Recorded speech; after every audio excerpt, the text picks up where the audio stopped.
All right, what the heck is going on? Let's start this video off with professional photographer screws up again.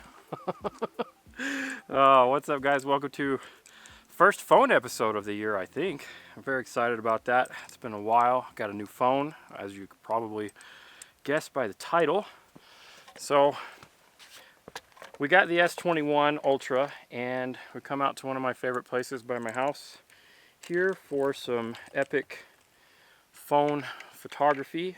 So what I wanted to do, how I screwed up, was there is right over here, there's an amazing scene with the mountains and the valley and the clouds and potential sunset. I wanted to time lapse it, and what I need to time lapse it on the phone is an app called Intervalometer, but we are not in service. We're in the middle of the mountains and I forgot to download it before I left. So what I'm gonna do is I'm just gonna take some straight pictures with the S21, and I might take a couple with my S20, both of the Ultra versions, and we'll compare them. I wanna see if and how much better the S21 Ultra is for the various things. There's a lot of little new incremental upgrades to the S21 Ultra camera over the S20, so we're gonna go over that. Let me get this set up real quick. I'm gonna get a regular time lapse going with one of these cameras, probably my RP. What do you have, the R5? Yeah. Okay. So I'm gonna get this set up going with the RP real quick so that I can have some nice time-lapse B-roll for you guys and for myself, because you know I love me some time lapses. Got the wrong tripod. Man, I'm looking at the screen right now, and you guys, the dynamic range is really hard. The light back here, the clouds are actually amazing, but I've got it overexposed so that you can see me. And the clouds right here are probably gonna dud out fairly quickly. All right, sun's coming through. So what we're gonna do is I'm gonna get out my S21 here. I'm gonna turn on. Okay, so we're gonna open up the camera so you guys should be able to see me now. So one thing that I'm looking forward to the most on this S21 Ultra versus the 20 Ultra and any other phone, technically this isn't my phone, this is Brittany's phone, so I'm gonna have to borrow it from her every time I want to use it. But one thing that I'm looking forward to using this is the way that they split up the telephoto lens. So we have now, finally, we have the ultra wide, the regular wide, and then the zoom, the telephoto 3x, and then the 10x. So I'm also noticing, just using this right now, that the stabilization on the zoom is much better. That's kind of a nice shot right there. The stabilization on moving it around, this has the 100x. I don't really care. I don't know, as a professional photographer I would never use it. Even as just playing around, I would never use it unless I was just playing around. So I'm not even gonna bother trying that or messing with that or showing you guys. If you want to see the 100x, either find another video or play with it yourself. So what that means in terms of the zoom is having those sensors, basically having a dedicated sensor for 3x and then another dedicated sensor for 10 and up, is going to be much better. It's going to give us cleaner images, and that's really what we're after for photography in general. So I'm very happy about that. All right, so now we're going to go, I might try to pick out another thing of interest here. So I'm going to snap this shot. This is on the regular 1x main sensor, and then I'm going to get out my S20 Ultra. I'm going to take the same shot, and I'm in auto mode with HDR enabled. I find that for most photography, actually, I leave it in that. There are very few times when I actually really want to go into pro mode. Okay, so here's the same shot on my S20 Ultra, and just auto mode with auto HDR enabled. So right off the bat, I can see a color difference for sure. The S21 Ultra looks a little bit warmer, but they look pretty similar. We'll have to wait and see until I get like on the computer or something how they compare image quality wise. But I think they're pretty darn close. I think the main sensor hasn't seen, I mean, it's the same main sensor, but there might be a few incremental software upgrades to help that processing a little bit. So what I want to do now is right here, there are some puddles, and I'm going to get the super wide, whoa, I'm going to get the super wide angle and get right up on these puddles. And Brittany's sitting there in her cool pose, which looks pretty cool from the super wide spot. All right, I'll do one more test, and I'll get the same shot with the S20 Ultra in the wide angle. All right, well, that's definitely not scientific because I didn't put it on a tripod and all that kind of stuff. But overall, again, we're seeing a warmer, more yellowish tint to the S21 Ultra versus the S20. I definitely think the HDR, the auto HDR, is a step up on the S21 Ultra. So, alright, so I'm gonna hop around here, get a few more shots, and see what this light's gonna do. See, that's really cool. I really like just being able to zoom in right there to 3 times, getting that. I love the foreground. Ooh, see, we can even move it a little more. I love this foreground with the rocks and the shapes and the texture. What I'm looking at is the hoodoo stack back there, and you'll notice I've got that on the top right third, so that's a rule of thirds composition, and that's really nice. And then I can even zoom in even more.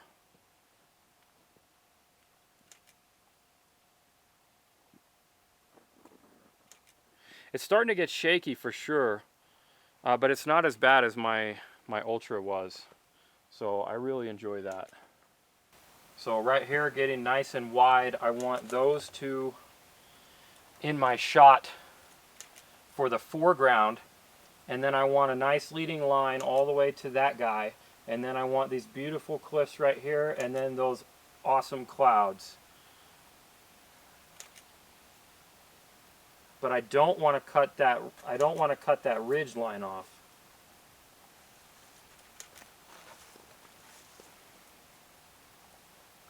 Yeah, that looks great. Yeah, the HDR on this is definitely better than my S20 Ultra. Not by a huge margin though. I'm still really happy with the S20 Ultra. I'm sure there's going to be a lot of people asking me, if I have the S20 Ultra, is it worth the upgrade? I don't have an answer for you yet. I'm going to do a lot more videos with the S20, with the S21 Ultra compared to the S20. And you know, a lot of you guys are asking me for Astro. I'm definitely going to do Astro. So we're going to do Astro in phases. So the first phase is going to be winter Astro. There is no Milky Way. So a lot of you guys are asking me for Milky Way. If you don't know, I did the S20 Ultra doing the Milky Way. It's like my second most popular video ever. I will do that, but the Milky Way is not going to be up in the northern hemisphere where I'm at for another 6 to 8 weeks. So we're going to have to wait on that. But I will do Orion and some the North Star, Polaris, some star trails, Astro time lapses and that stuff coming up very soon. So the light's starting to dud out.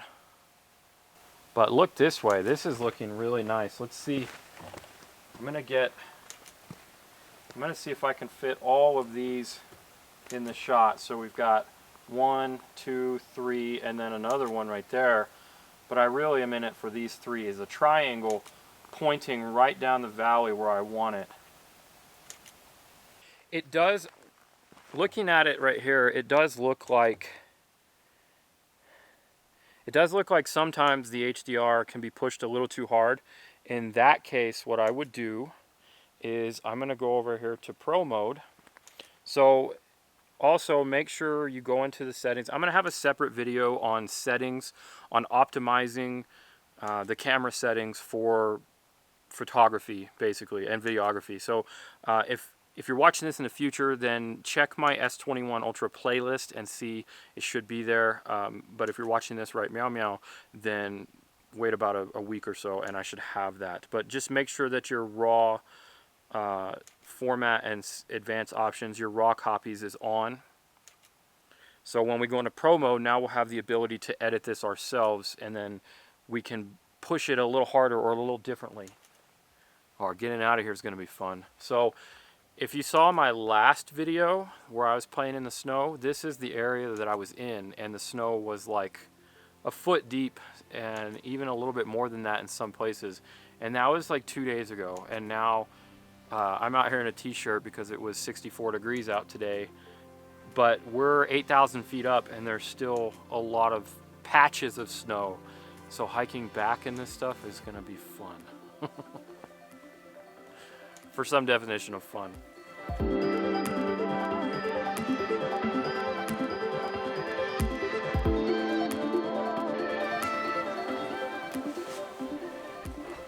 Okay, well, it's the next morning. Got a full cup of hot tea, ready to roll. So I had to cut out early because, well, not early, but we basically didn't have any more time to play around out there because we were pretty far away from the car, and hiking and that stuff at night when it's super cold and half snowy and watery and slippy, it was sketchy. So I didn't film any more of that. So the next part that I messed up is that I actually filmed another section with the screen recorder on my phone as I was taking some shots for you guys in Pro mode, and I was going to show you how I was setting up my Pro mode shots and everything. Somehow, I guess, the screen recorder, I didn't hit record, or it stopped or something. It shouldn't have stopped, so I probably just didn't hit record. So that was my bad. I completely messed that up. So what I'm going to do instead is I'm going to hop on the computer and bring you guys with me and show you how I'm going to edit a couple of these images that I shot, one or two of the JPEGs, and then one or two of the Pro mode shots to see how they look after editing the raw files. And then we'll go from there, and I'll start thinking about my conclusions about the S21 Ultra with landscape and photography in general. Alright, let's take a look at this one first. This is the first one that I snapped actually before I even started the video on the hike out there, and I really liked it. So I just want to go ahead and edit it and see how the edit looks and how the JPEG looks. There's already a lot going on with the phone in terms of its saturation and its colors and all that, so I'm not going to be pushing it too hard, just a little bit of tweaks here and there. And I'm just going to open up Camera Raw right here and give it a little bit of a tweak. Alright, so that was just a little Camera Raw fixins. Now I'm just going to do a little bit of color grading here. I'm going to come into the shadows and just throw a little bit of blue color in there. And then I'm going to come to the highlights, and I'm going to warm those highlights up a little bit. So you can do this kind of stuff in Snapseed too. You just go into the color, into the S-curve, and adjust the colors. Just bring the blues down and in the shadows. Bring the blues up in the shadows and down in the highlights. You know, that kind of stuff. I've got videos on that if you want to see like how to edit on the phone in Snapseed and stuff like that. Alright, so that's looking a little bit better. That's just giving me a little more color contrast. Just do a little bit of dodge and burn. So now I'm just going to dodge in some of these light areas and the tips of this agave cactus here. Really bring our attention to that. And then I'm going to kind of push our eyes out into the frame, light up these cliffs just a little bit with a little bit of dodging, and then light up the foreground of this rock here just to help separate it, make it stand out.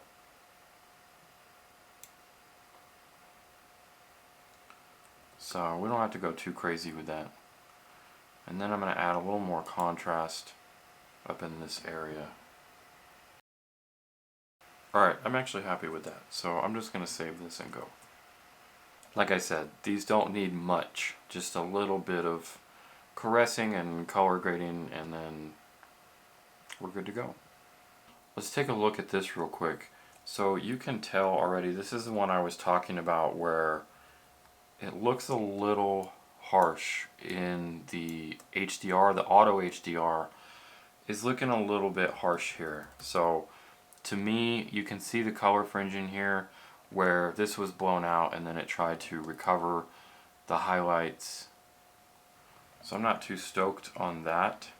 Overall, when you zoom out, it looks a little bit fake, the sky there. It looks a little bit, maybe not faked, but a little pushed a little too hard. So I'm gonna see, that was with the JPEG. I'm gonna see here, this is part of the part that messed up, but I took a couple of shots in Pro mode here, and you can see the DNGs.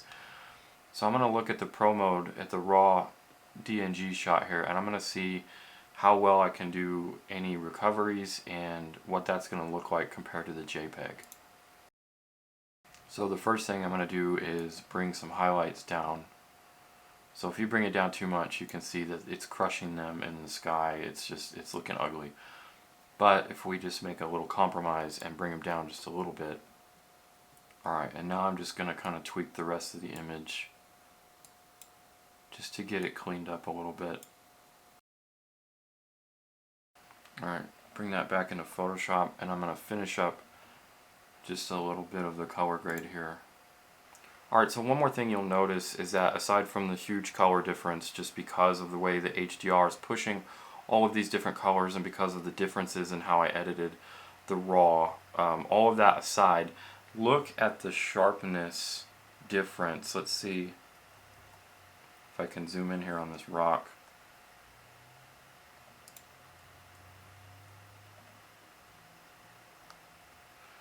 You'll notice here that this rock and the textures and everything, there's a lot more sharpness going on in the JPEG, and that's one of the downsides, some people consider it a downside, to Samsung, is that Samsung on their JPEGs, they push sharpening really hard. So they push that HDR and they push that sharpening, so they give it that extra sharpening boost and that extra contrast boost that they don't apply in Pro mode. So your Pro mode images, a lot of people ask me, why do my Pro mode images look soft?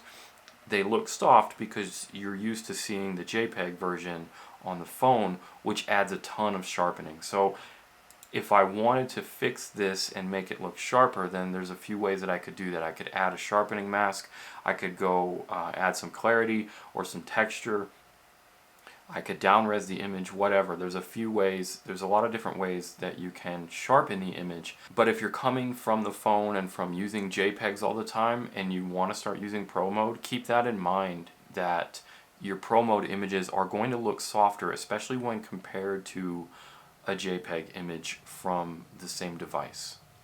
Alright, let's look at one more image here. I really like the reflection in this. This was a JPEG with the HDR enabled, so it's going to be a little sharper and a little more intense in the colors and all that. But we're having a little bit of a washout here because the sun was coming in from camera left over here, about 45. So I'm going to add in a lot more contrast and a bit more saturation in this instance because it was so washed out because of the way the light was.